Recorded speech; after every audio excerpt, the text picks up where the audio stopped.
Hello everyone, welcome back to my Mamata blouse design and stitching চ্যানেলে। তো দেখো আমার সেলাইয়ের দোকান কি অবস্থা, পুরা নিচে দেখো সারা বাড়ি। দেখো কি অবস্থা, নিচে সারা বাড়ি।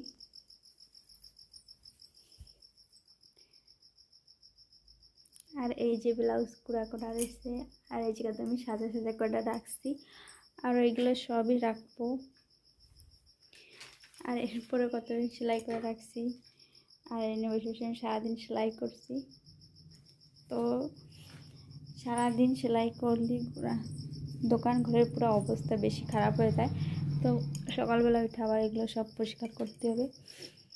তো এই দুটো মেশিন আমার, এই মেশিনটা আমি বেশিটা চালাই না, এতে ইন্টারলক মারা যায়, সব কিছু হয়, তবে চালাই না। আর এগুলো হনে সব সাজাবো একটা একটা করে।